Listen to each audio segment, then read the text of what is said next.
Assalamualaikum warahmatullahi wabarakatuh. Selamat pagi untuk kamu yang sedang menyaksikan video pembelajaran ini. Masih di channel Junaidi Fayat. Kali ini kita akan membahas sebuah materi di mana materi ini adalah bab ke-9 dari muatan pelajaran PLBJ. Adapun pembahasan kita pada kali ini adalah seni main pukulan Betawi dan materi ini diperuntukkan untuk kamu kelas 3 SD. Tujuan pembelajaran kita pada video kali ini adalah yang pertama mampu mengetahui seni main pukulan Betawi, kedua mampu menyebutkan aliran seni main pukul Betawi, ketiga mampu mengenal tokoh seni main pukul Betawi, dan yang terakhir keempat mampu menjelaskan cara silat main pukul Betawi. Keempat tujuan ini adalah target pada video kita kali ini. Oleh karenanya untuk kamu yang sedang menyaksikan video ini, yuk simak dan cermati video ini agar kamu mudah dalam pembahasan materi yang akan saya jelaskan. Sejarah main pukulan Betawi. Mempertahankan diri memiliki arti yang sama dengan membela diri. Membela diri dalam istilah seni pencaksilat Betawi sering disebut dengan seni main pukulan. Seni main pukulan berasal dari kata main yang artinya latihan.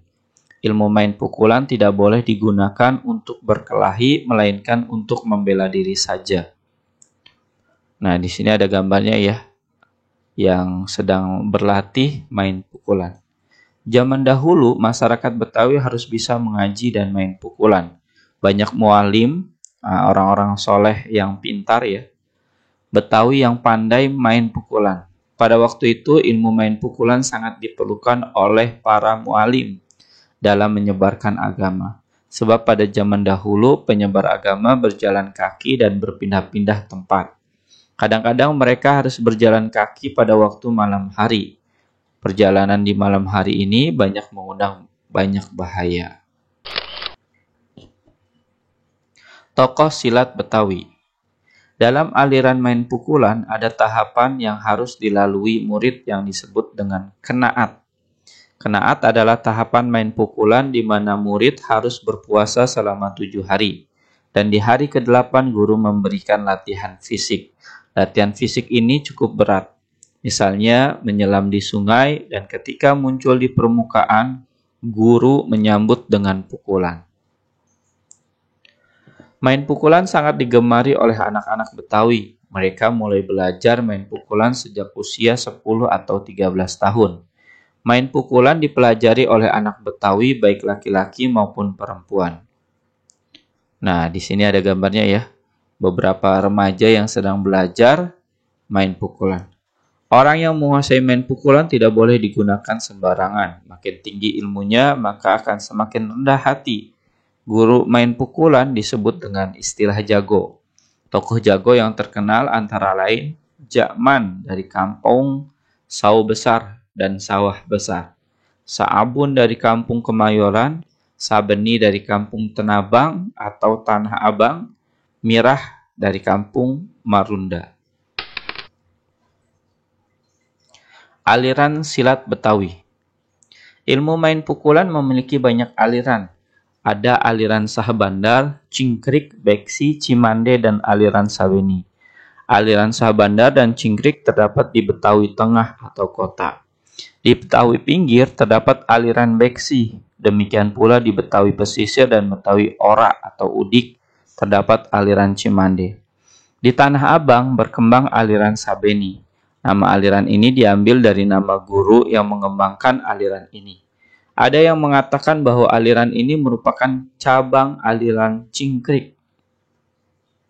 Aliran yang amat luas pendukungnya di Betawi Pinggir adalah Beksi. Beksi juga berkaitan dengan pengalaman agama Islam. Guru Beksi disebut dengan Engkong. 1. Aliran Sahbandar. Aliran ilmu main pukulan ini berkembang di wilayah Betawi Tengah. Dikatakan bahwa aliran Sahbandar merupakan amalan agama Islam. Dalam aliran ini dikenal istilah ngerosul, yaitu membaca sholat Nabi bersama sebelum guru menguji kebolehan muridnya. Gaya pencak Sahbandar mempunyai perbedaan dari gaya pencak silat yang lain. yaitu tidak boleh menggunakan tenaga. Gerakannya kebanyakan menghindari serangan lawan dan membiarkan terbawa oleh arus tenaga lawan sendiri. Pencak sahbandar banyak mempergunakan gerakan depok atau merendah. Jadi gerakan-gerakan lebih ditekankan pada bagian bawah. 2. Aliran Cimande. Dan ini gambarnya ya, sebuah padepokan pencak silat Cimande. Silat Cimande adalah aliran silat yang tertua. Aliran ini berkembang sekitar tahun 1760. Penemunya adalah Abah Khair. Abah Khair mempunyai 2 orang murid, yaitu Mbah Datuk dan Mbah Jago. Kedua murid Mbah Khair berasal dari Sumatera Barat. Aliran Cimande tidak berkembang di DKI Jakarta sebab muridnya menyebarkan ilmu silatnya di daerah asal mereka. Aliran silat Cimande berkembang di Jawa Barat dan Sumatera Barat. 3. Aliran Sabeni. Tanah Abang dikenal sejak dahulu sebagai salah satu tempat yang melahirkan jago-jago silat atau main pukulan.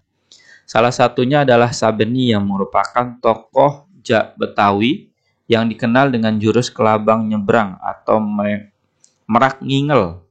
Jurus aliran Sabeni terkenal karena kecepatan dan kepraktisannya. Ciri khasnya adalah permainan yang rapat dan gerak tangan yang sangat cepat. Jurus aliran Sabeni apabila dicermati lebih jauh merupakan aliran yang mengutamakan penyerangan. Aliran ini murni untuk bela diri. Berbeda dengan aliran Betawi lainnya yang dapat dipergunakan untuk tarian atau ngibing. Sabeni lahir sekitar tahun 1860 di Kebun Pala, Tanah Abang, dari orang tua bernama Canam dan Piah. Nama Sabeni mulai dikenal setelah mampu mengalahkan Macan Kemayoran. Ketika itu Sabeni hendak melamar putri si Macan Kemayoran. Lalu ketika terjadi pertarungan di Prinsen Park, saat ini disebut Lokasari, di mana Sabeni berhasil mengalahkan Jago Kuntau dari Cina. Jago yang dikalahkan Sabeni sengaja didatangkan oleh pejabat Belanda bernama Tuan Danu. Tujuannya adalah tidak menyukai aktivitas Sabeni dalam melatih main pukulan para pemuda Betawi.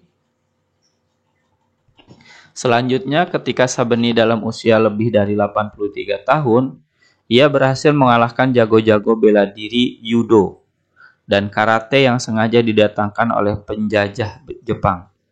Peristiwa terakhir adalah pertarungan Sabeni di Kebun Sirih Park, sekarang gedung DKI, pada tahun 1943. Atas kemenangannya, Sabeni dibebaskan dan diberi hadiah. 4. Aliran Cingkrik. Nah, ini gambarnya ya. Sebuah tempat padepokan cingkrik. Kata cingkrik berasal dari kata jingkrak-jingkrik atau cingkrak-cingkrik yang artinya lincah.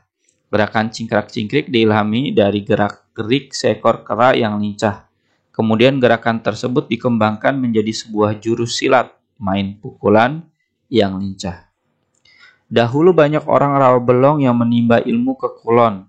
Tidak bisa dipastikan tepatnya karena daerah Meruya dan Tangerang sudah dianggap wilayah Kulon oleh orang-orang Rawabelong pada waktu itu. Mereka ke Kulon untuk belajar ilmu agama dan ilmu bela diri, baik ilmu batin maupun main pukulan. Tokoh cingkrik dari Rawabelong yaitu Ki Maing. Ki Maing menyebarluaskan jurus barunya itu kepada jawara-jawara Rawabelong. Pada saat itu cingkrik lebih dikenal dengan main pukulan. Jurus cingkrik dari Ki Maing diturunkan kepada 3 orang, yaitu Ki Saari, Ki Ajit, dan Ki Ali. 5. Aliran Beksi. Beksi berasal dari kata beksi yang berarti kuda-kuda. Bahwa kuda-kuda merupakan dasar atau fondasi ilmu bela diri. Tokoh pertama aliran Beksi adalah Li Cheng Hock. Beliau lahir di Kampung Dadap, Tangerang. Kakeknya seorang pendekar dari Amoy, Tiongkok Selatan. Pertama kali belajar main pukulan kepada Ki Jidan dan Ki Maimah. Kemudian Li Cheng Hock mengolah ilmu dari Ki Jidan Kimaimah, dan juga kakeknya sehingga menjadi Beksi. Beliau mengubah istilah Beksi menjadi Beksi dengan tujuan agar memiliki arti yang jelas dan dijadikan amanat kepada murid-murid perguruannya. Beksi berasal dari singkatan berbaktilah engkau sesama insan. Li Chonghok mewariskan ilmunya kepada putranya Li Zitong dan seorang pribumi bernama Qi Murhali. Selain aliran Beksi dari Kampung Dadap, ada lagi Beksi yang berkembang di wilayah lain, yaitu Beksi dari daerah Merunda Pulo, Cakung, dan Pulau Panggang atau wilayah Kepulauan Seribu. Aliran Beksi tersebut masih ada dan berkembang sampai saat ini. Aksesoris, dan ini merupakan pakaian yang dikenakan oleh pesilat atau jago-jago main pukulan. Biasanya warna merah ini kalau kita sering nonton film tentang pencaksilat digunakan oleh si pitung ya, warna merah. Adapun pakaian yang dikenakan ini semua segala aksesorisnya terdiri dari 1 ikat atau setangan, 2 peci yang di kepala, 3 baju tikim yang dikenakan, 4 celana pangsi ya, celana yang digunakan, 5 sarung yang diikat di leher, 6 gesper haji atau sabuk yang di pinggang, 7 akik, nah kemungkinan ini batu akik ya, yang di tangan, 8 gelang akar bahar, kemudian 9 senjata atau golok, bisa belati, dan sejenisnya. Inilah aksesoris yang digunakan oleh jago-jago main pukulan.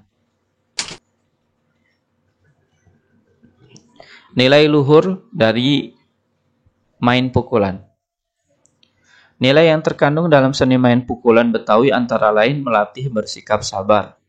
Bersikap sabar artinya ketika marah pandai menahan diri untuk tidak semena-mena terhadap orang lain. Dapat melatih kedisiplinan karena seorang jago harus menempa diri secara terus-menerus. Hal ini memerlukan kedisiplinan berlatih. Nilai luhur lainnya adalah dapat menghargai warisan budaya leluhur. Melatih kedisiplinan karena para tokoh dapat menjadi hebat dan terkenal berkat berlatih dengan disiplin. Manfaat seni main pukulan. Dengan mempelajari dan memiliki keterampilan main pukulan, banyak manfaatnya.